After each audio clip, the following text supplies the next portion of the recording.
What up? This is Rama Screen, and in the anticipation of the marijuana conspiracy, which arrives on demand and on digital April 4/20, I'm here talking with one of the stars of this new film, Morgan Kohan. How are you, Morgan? I'm great. Thank you. How you doing? Good. Thank you for taking the time. Congratulations on the film. So let me start with the obvious question. How did you get on board this project, and did you have to smoke weed as part of the audition? No, we did not have to smoke weed for part of the audition. But it was just kind of like any other project. I auditioned for it, did a couple tapes, and eventually they're like, "Yeah, we like you enough. You can come on board." So that's kind of how it did. Now, I understand that the characters have to spend 90 days in this experiment, but did you and your co stars get to spend time together prior to filming in order to create that bond separate from the table read? Yeah, and that was what was so nice about it. Hmm. Our director Craig Price put together a dinner where we kind of got to meet a lot of the. I think it was most of us were able to attend that dinner, so we met each other for the first time there. And then ahead of us filming, we also all reached out to each other and got together for a night on our own just to hang out and chat and bond. So that was really good and really helpful too. I gotta ask, were those actual weed that you guys smoked during the filming, or was that acting like you're smoking weed? Oh my gosh, if we actually smoked weed on that, we would still be filming it. Yeah. No, it was like I think they were menthol, little herbal babies.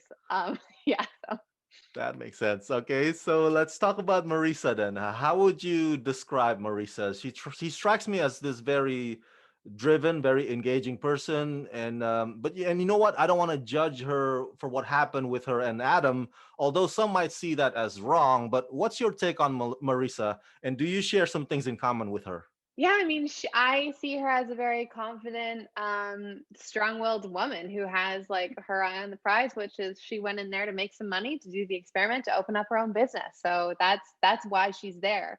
But I think maybe what she didn't account for is not only the marijuana use, but also the isolation and the amount of time that we're in there and everything that was taken away. So I think that not being able to talk with friends and family, being stuck inside for such a prolonged period of time, and the weed on top of it, I think all compounded and kind of led her, down the path that she did, that she was not so happy about. But I mean, it's tough luck there. I feel for her, you know. If if you could tell Marisa a word of advice, what advice would that be? Um, I mean, this may be bad. She came in having not smoked much before, so I'd maybe be like, maybe do some practice. I'm a weed aficionado. I use them too. So I'm a big fan of any project or any movie that advocates for weed. So yeah, I love this movie. I love the costumes as well, the 70s outfits, and you guys rocked it enthusiastically.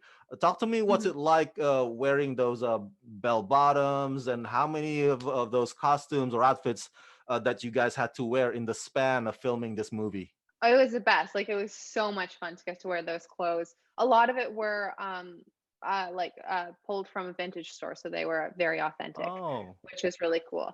So it was awesome. And because the experiment takes over such a period of time, we got, I think, I can't remember at this point, but I feel like there was like over 15 maybe outfits. So that's fun. Like like, oh, this is my favorite. No, this one. So it was great. did you get to take any of them home with you afterwards? No, because they were all a lot of them were rented, so because they Ah, were authentic, so they're like, "Can you use them? We gotta take them back." I think I kept some bell bottoms that were from, like, Forever 21 that they didn't use. I'm like, "These are mine now." that's cool. I would do the same. So, Yeah. of all these ladies, Janice, Jane, Marinda, and Mary, who do you think Marissa would most likely continue to hang out with outside that building, and why? I think she really formed a bond with, Jane. I mean, she kinda, like, chats to her about her boy problems. So Okay.